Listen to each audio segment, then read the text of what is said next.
It has been another year of throwing relief materials at victims of yet another cycle of flood disasters across Nigeria. It has become a tradition in the country. But then, whether the authorities are doing well with the provision of relief materials to persons affected or displaced by a flood across the 36 states of the Federation and the Federal Capital Territory, Abuja, is entirely a topic for discussion another day. The country, however, seems to be doing worse with plans to prevent reoccurrence of the flooding that affected thousands of families and households. It is clear that emergency efforts during the flood started and ended in the few days of the disaster, and thereafter there is no plan, not for the victims to rebuild their lives or to protect affected neighborhoods and communities from going through similar horrifying experiences in the future. These much authorities of the National Emergency Management Agency, NEMA, confirm are not within the purview of their mandate as specified by the act that established the agency in 1999. It requires some aspect of technicalities and engineering to know where we can even construct drainages. So they are to handle, because it's not our mandate to construct drainages. Hello and welcome. This is Straight Talk. I am TV Tiav in Abuja, the Nigerian capital. You can also join me in the conversation here from around the world on my online platform on Facebook, Twitter, YouTube, Instagram, and LinkedIn.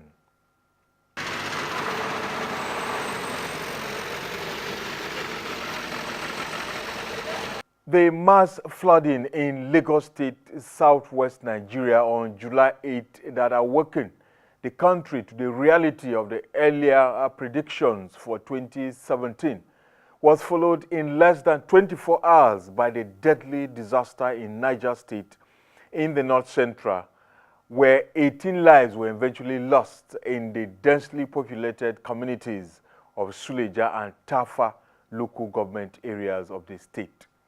For most of the residents, especially the young ones, they were seeing such disaster in their communities for the very first time.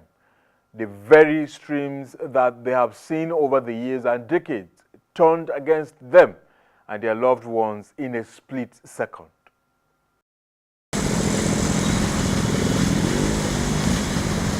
We visited the Hai Nasarawa Iku community in Tafa local government area of Niger State. The community again months after the disaster, and this is what we saw after the flood waters had receded. The narrow stream and its banks have never been channeled, and the volume of water it could not handle that fateful night had to sweep through the host communities. The little infrastructure we saw along the stream are what individuals have attempted to construct over the years. And there was no sign that the government at the federal, state, or local government level is interested in getting a permanent solution that will prevent a repeat of the deadly disaster. Since how many years when he be say I come here, I never see this kind of thing once. Like the one that happened 2009, it not reach my house, but the house is down. It's where was affected, but it did reach me. But this year now, the water it just cover everything. So I want government, because this our particular road here is a big problem to us. Like the water coming from here now is not small water.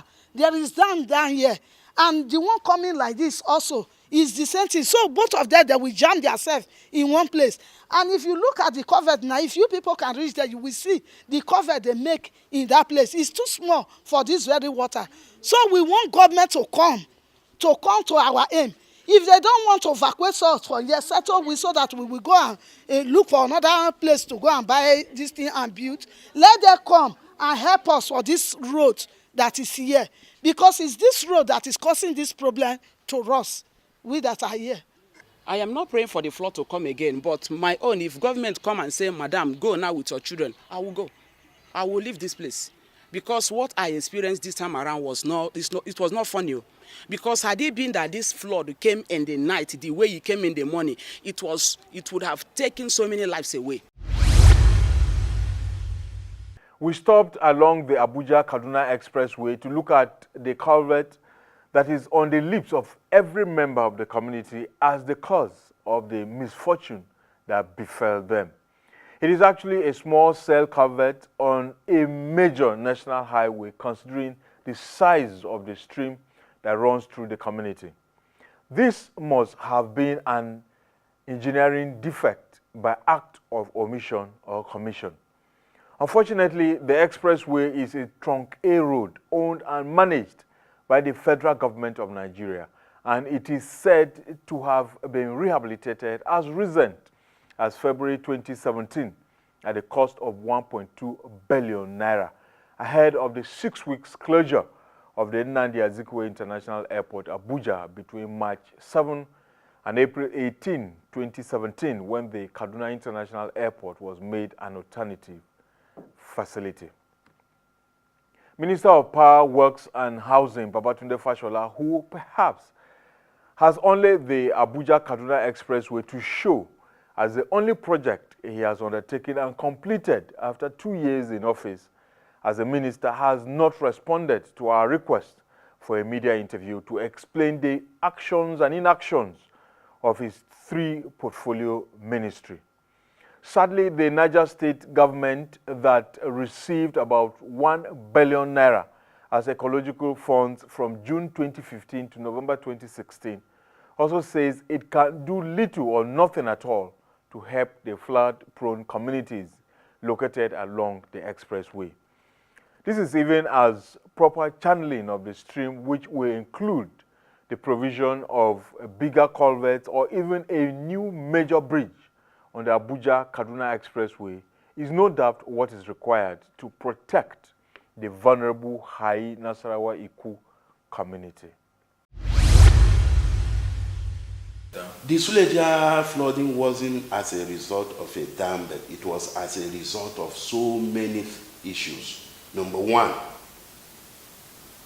because of the proximity of Suleja to the federal capital, those who cannot afford accommodation in the federal capital, everybody rushed to Suleja and buy land. They buy land they don't care to find out. So some of them build on natural waterways. So human activities, human factor were most of the reasons for the flooding. And aside from that again, you see waste. Up to now, our major problem is waste management. Yes. Most of the drainages have been blocked. To prevent is better. And what we are going into now as a government is to educate our people, to get them informed. And in Bayelsa State, South Nigeria, the government there received an allocation of 1.2 billion naira from the ecological funds between June 2015 and November 2016. But it also prefers to surrender its responsibility of protecting communities across the 8 local government areas in the state to the federal government. Having water in every compound during the rainy season is common across Bayelsa State that has many of its communities almost completely surrounded by water bodies, including Yenegua, the state capital. What these communities simply need is sand filling. They want sand filling of this town. They can reclaim and live as normal human beings. This cannot be continued. Every other time we come for inspection, monitoring, and assessment. But then nothing, that the federal government has not done anything since 2015. We are all oil producing communities. Most of all these communities are the people who produce the goods that lay the golden eggs. But we are always ignored. All our cries fall on deaf ears. It is probably very easy to blame everybody else but yourself, like authorities in Bayelsa State have chosen to do. Our investigation, however, shows that besides the usual monthly allocation from the Federation account, Bayelsa State received a total of 721.9 billion naira at its statutory share of the 13% derivation meant for oil-producing communities in the state between 1999 and 2014 alone. This was under the governorship of the now late Dipriye AMAECHI from 1999 to 2005, Goodluck Jonathan from 2005 to 2007, Timipriye Silva from 2007 to 2012, and Seriake Dixon from 2012 to date. In fact, from January 2012 to August 2016, which is a period of just 20 months, the administration of the self-styled countryman governor, Seriake Dixon, received 90.222 billion naira as the state's statutory share of 13% derivation. But then Bayelsa is one of the 4 states in the Niger Delta region whose investment of the 13% derivation fund in the development of oil-producing communities in their states can hardly be tracked.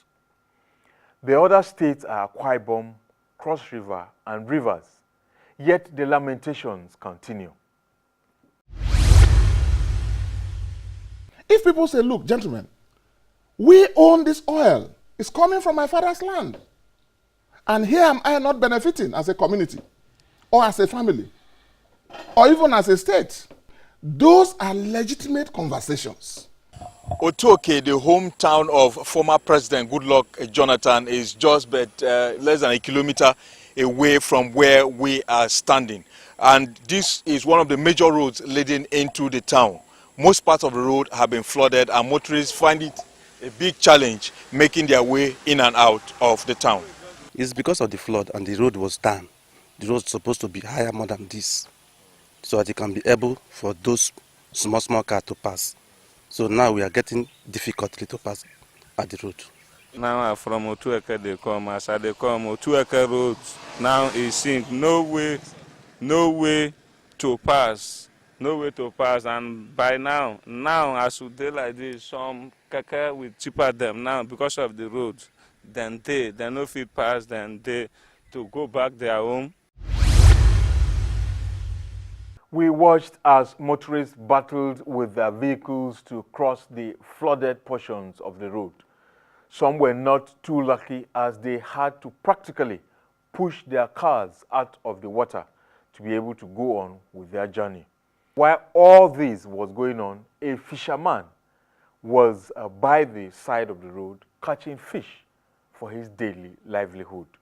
He tells us the flooding of the road happens every year. Where is the water coming from? From the flood water, the flow through the river. Which river is this? This is our Ayama climb, Ayama group. You understand? You saw with Ireland, yes, exactly. Okay. So just like every blessed day, if water rise, now so it will cover everywhere. And for the many years that it has been happening, nobody has done anything about it? Nobody. The communities hit the hardest by the recent flooding in the state are those in Ekeremo and Ogbia local government areas of the state. With nowhere to go, the residents are forced to put up with the flood water despite the very obvious risks they face. Flooding is obviously a recurring disaster in Bayelsa State, yet the state government, besides lamentations, seems not to have developed a policy or clear strategic framework to deal with this peculiar nature of the state. For instance, the failure of the Bayelsa state government to sign up the state as one of the beneficiaries of the multi-billion-dollar World Bank-funded Nigeria Erosion and Watershed Management Project, NUMAP, since 2012 speaks volumes. We always suffer in this flood. Every year. Even our mamas, they are suffering. Even the children, they are losing. Ba ma ba kro kro ba ba la ba kri ko bor ko bo me bin me bor ye ko so tang ba la bo bor ba sine skula wa ba me reg mama skula bo ba skula bo pa e. Perhaps the most pathetic flood situation is that of Benue State in north-central Nigeria, where communities in 21 of the 23 local government areas in the state were affected by the disaster. The flooding, which started with Makurdi, the state capital, had no mercy as it took over homes and other buildings standing in its way, displacing about 100,000 people. By the time the flood receded, most of the buildings had collapsed, and the few that withstood the ravaging flood had to undergo a series of integrity tests to ascertain whether they are still fit for human habitation. Benue is about the only flood-ravaged state that saw the country's vice president, Professor Yemi Osinbajo, personally visiting some of the affected areas, which is what he did not even do when he was acting president for over 100 days. We must do something about the Benue River. There must be effective dredging of the Benue River. Now, this is a fairly long-term thing, but we must begin that process because the Benue River, as you know, has practically over 40 years or so, has hardly ever been dredged. So at the moment, it is shallow, and once there's any kind of excessive rain, it simply overflows its banks. So that's a major problem. And then canalization, providing drainage and all of that is also another very important issue. So I've been talking, of course, with His Excellency, the governor of the state. One of the things that the president wants us to do is to find a permanent solution to this perennial flooding in Benue State. We know the challenge of this country today, and but all the same, we appreciate them because the Vice President is here. We believe that Mr. President is committed to seeing we put an end to this, and we believe what Mr. Vice President has said. Over the years, the dredging of River Benue has become one of the many promises of the Nigerian government that witnesses no concrete action on the ground. As we speak, a contract of 25.958 billion naira was awarded on April 15, 2014 for the dredging of critical points in the channel of River Benue to Mr. Owens Oil and Gas Limited with a completion period of 36 months, which should have been 2017, way ahead of the flood disaster that swept through the state, especially Makurdi, the state capital. Project for the dredging of River Benue was to be implemented by the Federal Ministry of Transport under Senator Idris Umar as minister, and the National Inland Waterways Authority when Mariam Chiroma was the managing director. Funding for the project was to come from the Dredging Contributory Fund and the 2014 budget of the Nigerian Ports Authority, the NPA, that at that time had Habib Abdullahi as its managing director. In fact, the Federal Executive Council under President Goodluck Jonathan approved a second contract on December 17, 2014 for construction of an inland river port in Makurdi that was to benefit from the dredging of River Benue. The inland river port was a contract of 3.807 billion naira to be funded by the 2014 budget of the National Inland Waterways Authority. The project was to be executed by Mr. Emovmek Global Services Limited for a period of 18 months. We have formally requested an interview with Nigeria's Minister of Transport, ROTIMI AMAECHI, to address the many controversial issues surrounding his ministry and its agencies, but there has been no response from his office.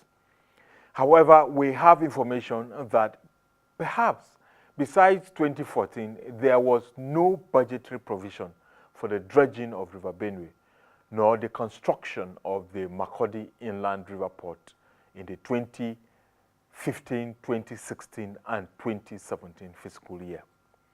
This is the fact the Minister of Transport, ROTIMI AMAECHI, did not perhaps disclose on February 2, 2017, when he appeared before the Senate Committee on Maritime Transport to defend the 2017 budget of his ministry, where he only said the federal government has already awarded contracts for the dredging project as part of plans to maximize the use of the resources of 12 major rivers in the country. We raised this alarm in 2012. We're here again. We're waiting for the next period.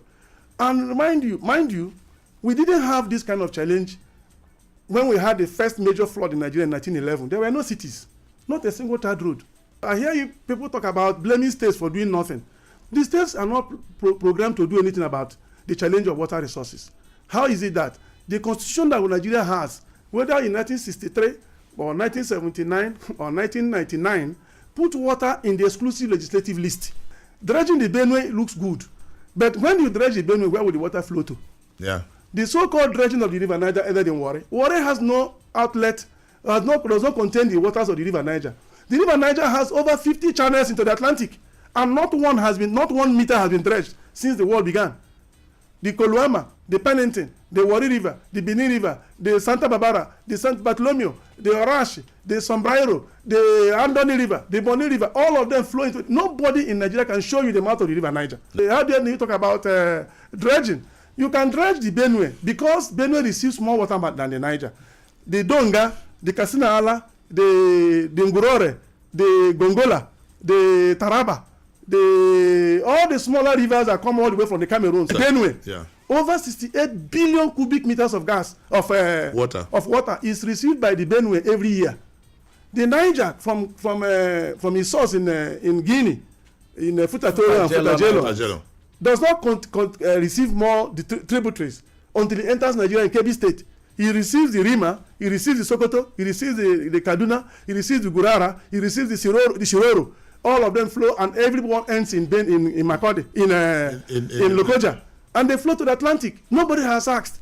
In fact, even after Lokoja, you still have the Anambra flowing into the Niger.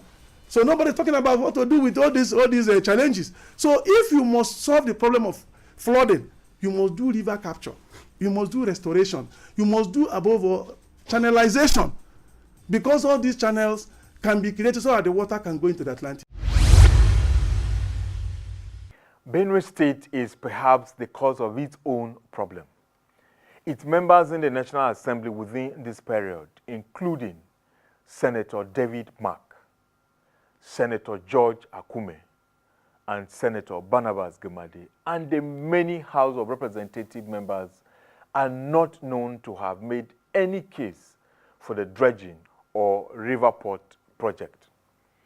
The current governor, Samuel Ortom, was a member of the Federal Executive Council when contracts for the two projects were awarded in 2014. But until he left to contest elections, he perhaps never bothered to have the projects included in the subsequent budget. As we speak, the government of Benue State is also one of the 17 states in the country that have since 2012 failed to sign up to the multi-billion-dollar World Bank-funded Nigeria Erosion and Watershed Management Project, NUMAP, that would have at least assisted the state to construct major drainage channels across especially the waterlogged state capital to ease the free flow of water. This is obviously not the job the Benue State government that received the 8th highest allocation of 2.055 billion naira from the Ecological Fund between June 2015 and November 2016 should leave to the federal government to do on its behalf. Where we felt the most response is actually in a medium-term and long-term solution aspect of it. We brought to their attention that all the channels or the waterways were blocked. The culverts, some of them were damaged. Okay, so we said they should be involved in clearing of such kind of things, rebuilding culverts, opening up the channels that are blocked and things like that. The provision of appropriate infrastructure is certainly not a job of the citizens, but that of the government. And the state governments must take the lead and work with the federal government. What the communities and the civil society, however, need to do is to demand and insist that the government provides the identified infrastructure that will protect their flood-prone neighborhoods, and not just to request and take delivery of the usual relief materials that have become big business for some persons who look forward to the annual disaster to feed fat on the pains, tears, and agony of flood victims. That's Straight Talk. You can follow me on Twitter, Instagram, and Facebook. And you can also subscribe to my YouTube channel to watch the program at your convenient time. I am TV. Thanks a lot to our partners, Media Dimensions, for their support, and thanks to you for watching. And goodbye from Abuja.